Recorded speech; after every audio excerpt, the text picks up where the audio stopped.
तो RBM Infracon करके एक कंपनी है जिसके मैं Q3 के रिजल्ट्स देख रहा था। इसकी कॉल भी मैंने एनालिसिस की थी।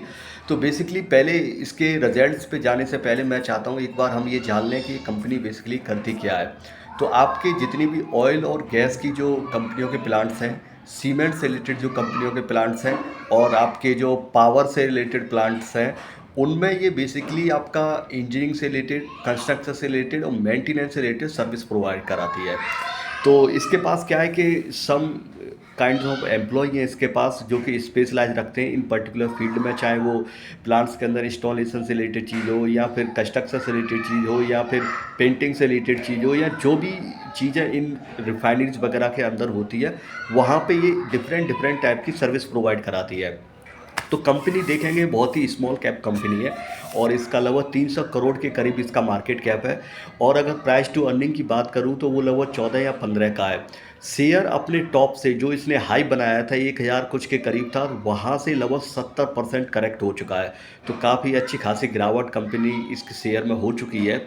और इसका आरओसी देखेंगे तो 28 का है और रिटर्न ऑन इक्विटी लगभग 20 के करीब है।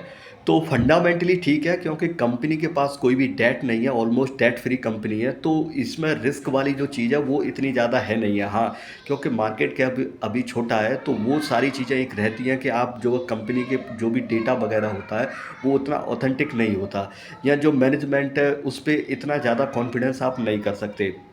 तो अभी मैं मैनेजमेंट की बात करूं तो मैनेजमेंट ने ये वाला जो फाइनेंशियल ईयर चल रहा है, तो पहले इसके लिए जो गाइडलाइन दी थी वो लगभग दी थी उन्होंने कि हम 400 करोड़ का रेवेन्यू करेंगे। तो अभी आप देखेंगे तो मैनेजमेंट ने अपनी जो गाइडलाइंस है वो रिवाइज की हैं, यानी घटाई हैं। उनका बोलना है कि हम 300 से 350 करोड़ का रेवेन्यू इस वाले फाइनेंशियल ईयर में करेंगे। तो इसके पीछे उन्होंने ये बोला है कि लगभग अगर Q1, Q2, Q3 तीनों को अगर आप ऐड कर देते हैं तो 160 करोड़ का ये रेवेन्यू कर चुके हैं अब तक।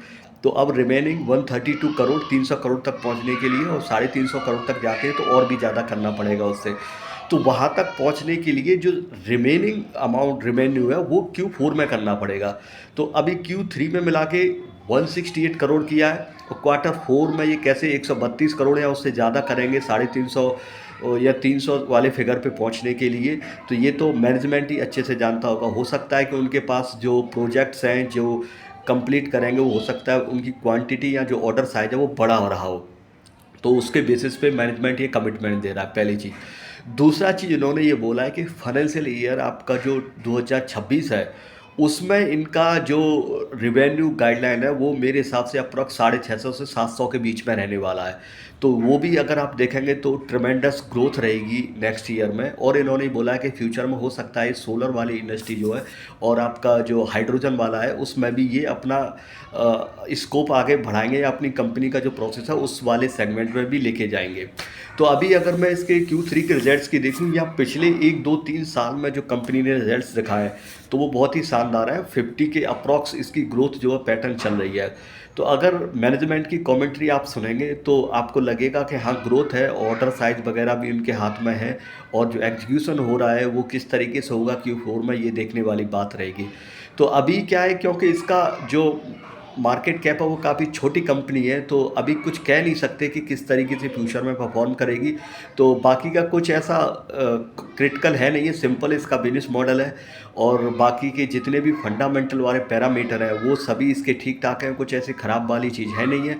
और अभी अगर आप देखेंगे जो शेयर की जो प्राइस है वो बहुत ऊपर से करेक्ट हो चुकी है। लगभग 70% अगर कोई शेयर गिर जाता है ऊपर से तो काफ़ी बड़ा करेक्शन होता है एक तरीके से। जिन्होंने खरीदा होगा तो सोचो कितना बड़ा लॉस रहा होगा उनके लिए। तो अभी का जो सिनेरियो हो उस हिसाब से तो वैल्यूएशन इसकी ठीक ठाक है, लेकिन ये कोई रिकमेंडेशन है, एडवाइस नहीं है कि आप खरीदें, क्योंकि बहुत और भी बहुत सारी चीज़ें होती हैं जिन्हें आपको एग्जामिन करना रहता है कि किस तरीके से। देखो बेसिकली ये कंपनी इंडिया में डील करती है। मान के चलो ट्रंप अगर टैरिफ लगाता है तो इसका डायरेक्ट इम्पैक्ट इस पे नहीं पड़ेगा, लेकिन देखो ऑयल और रिफाइनरी वाली जो कंपनियां होती हैं उन पे तो ज़रूर पड़ेगा। तो उनसे रिलेटेड इसका बिजनेस है, अगर उनका बिजनेस में कहीं ना कहीं दिक्कत प्रॉब्लम्स आएगी तो हर चीज़ एक दूसरे से कनेक्टेड होती है।